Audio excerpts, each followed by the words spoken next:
What's up, YouTube? We're back at the shop working on things.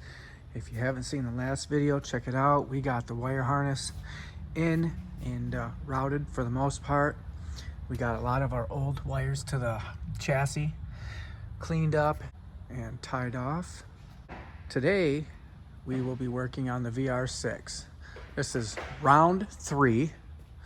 So if you've been watching this series on this VR6 engine, we bought the set of rings. First go around, broke some rings and 2 pistons. And when I got the new rings, I thought better pull the other pistons out and just check them, make sure the rings are still good, because I ended up buying this OEM Volkswagen piston tool.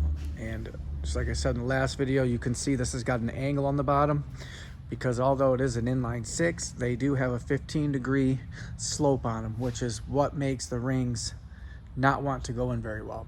So we bought this, but like I said, we pulled all the pistons back out, checked them, and I did have a broken oil ring on another piston, which thankfully we checked it. So we got these 4 in, and I was shy 1 oil ring, so I had to order more.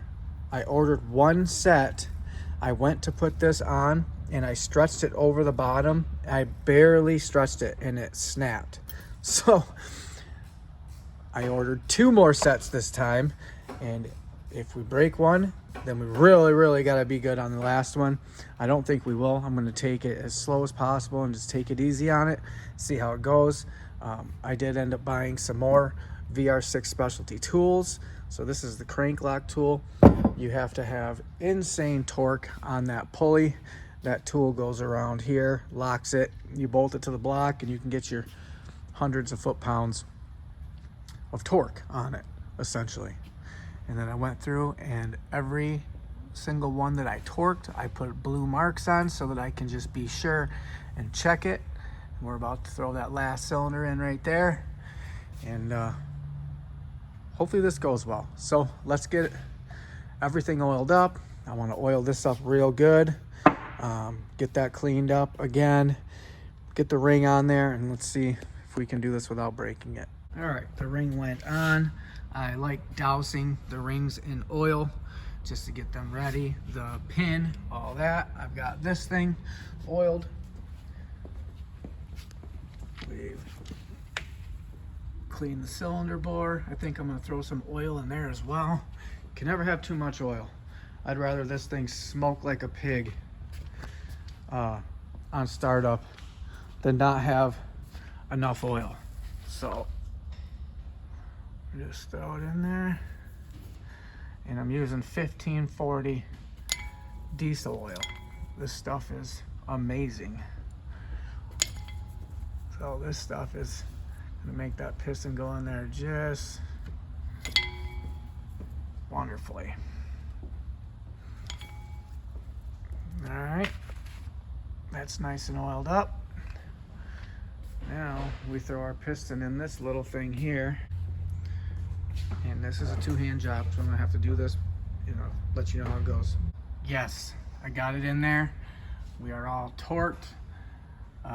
Everything on the main bearings is 22 foot-pounds, and then 180. Rods is 22 foot-pounds, and then 90 degrees. So that's all done. I think what we're going to do is throw the bottom of the motor on. I can get the oil pump, all that. I took the oil pump apart, cleaned the whole inside of it, filled it with oil, and put it in this bag, so it's got clean 1540 in it. That's ready to go, and I'm going to have to look at some of my old pictures and figure out.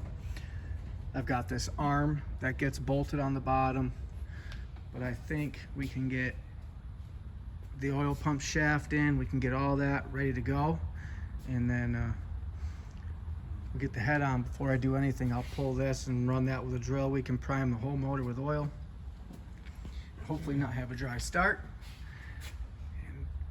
I'm just happy this part's done. That's the most stressful part right there. Everything measured out perfectly. It was all middle of the road, so we should be good. This thing should run it should sound amazing. It's going to be a brand new motor. And that's what that looks like. I'm fairly certain that that is all that goes under the oil pan. I hope like hell I'm not missing anything. If I am, I guess we can always take it back off. So we clean this in the parts washer. I'm gonna brake clean it all up. This was hanging off my oil pan. I don't know what side it went on or what it even is. I'm probably just going to delete that for now. If anyone knows what that is, let me know. And do I need it? Man, it feels good to get this far. So these VR6s have multiple covers that all go together. So I've got this scooped. I want to clean this up real fast. I don't really want to have to clean that off while it's still moist and wet. I want to get this one on so it all conjoins together really good, because I feel like if I wipe this off and that dries, and I'm not going to get a good seal. So I'm going to clean all this off. And this cover looks, I cleaned this cover forever. It kind of sucks that it's going to go on, you know, looking that dirty, but that's about as clean as I could get it. So too bad the backside, you know. I'm going to clean these up, and then as far as this seal here, it's not going to be in until tomorrow. I called AutoZone today. I'll at least get this cover on, and then I can replace the seal once it's on there, and we'll go that route. But if I can get this on, and as far as this side, I'm kind of screwed. We don't have our timing components yet, so I'm gonna have to clean that gasket maker off of there, and we're just gonna have to, you know, go about it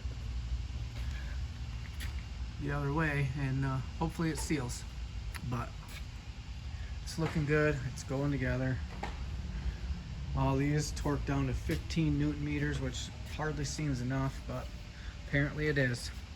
So I got some serious cleaning to do here. I'm gonna wipe this all up. Man, this is quite the interesting piece.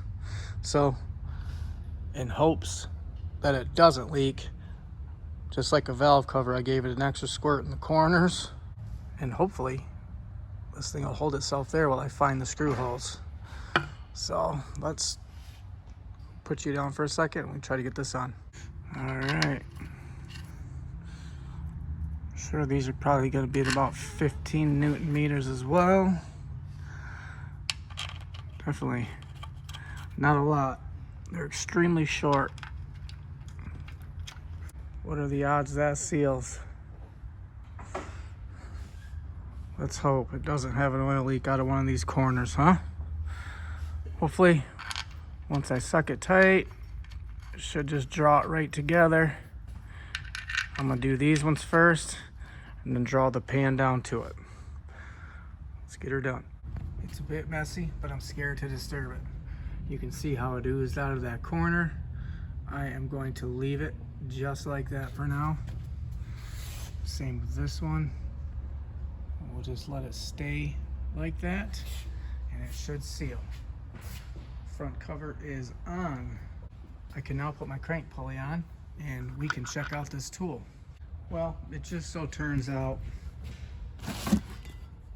my new crank tool from Lucid, it goes on here, fits on this big nut, and then it bolts to the side of the block over here. But you can see the engine stand is kind of in the way. So once we get it off the engine stand, I'll be able to bolt that up, and we will be able to torque that on there with all the Newton meters, pounds it'll take. So I just need to remember to torque that. And I think we're done with the bottom of the engine. I'm gonna flip it over, and I've got to clean this off here before it dries, and it really turns into a pain in the butt. And then I think I have to look at all my stuff, but I'm pretty sure we're about to the head. Get this big lad on here, and should be good. Then we're off to the races. Timing, covers, clutch, all this other stuff that I have no clue where all them bolts go. We're gonna have to figure it out. Valve cover. All right, let's flip this engine. I am happy it's starting to look like an engine again. I did just notice that our crack pipe, the little nipple broke, so we got to deal with that.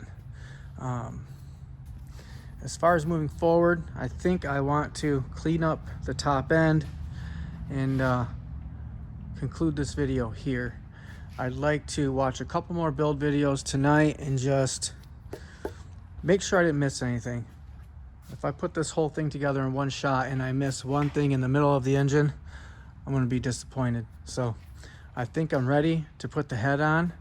I've got to set it top dead center. I do want to figure out where these cams should be set when I set them down. I don't know if one of these is backwards or not. I want to make sure and do a little research. Those are sitting where they need to be because I know I'm gonna have to rotate one into pressure to get the chain on. Other than that, the head's clean. I cleaned the bottom, cleaned all the valves, and we're pretty much there. So I'd like to just do a little more research before I slam this thing together. And if any of you saw me miss anything in this video, let me know. That's another thing. You guys can tell me where I forgot something and I can go back easily right now versus having to peel it all back apart. So I'm gonna clean this up here and then I'm gonna get out of here for the night. And tomorrow should be able to come and put this head on this engine, get the timing set ordered. The seals, we got our seal that goes there and crank seal. See, we can't put that on there yet. That would have sucked because that crank seal's toast. But I did confirm that we are perfect top dead center, so that's good. These VWs, you always have to have the covers on to be able to confirm top dead center. It's not a notch in the block or something. So let me get that off so I don't forget to do that seal and clean this up. Appreciate you guys watching. If you ever want to see any of these cars run, you're gonna have to subscribe. Peace.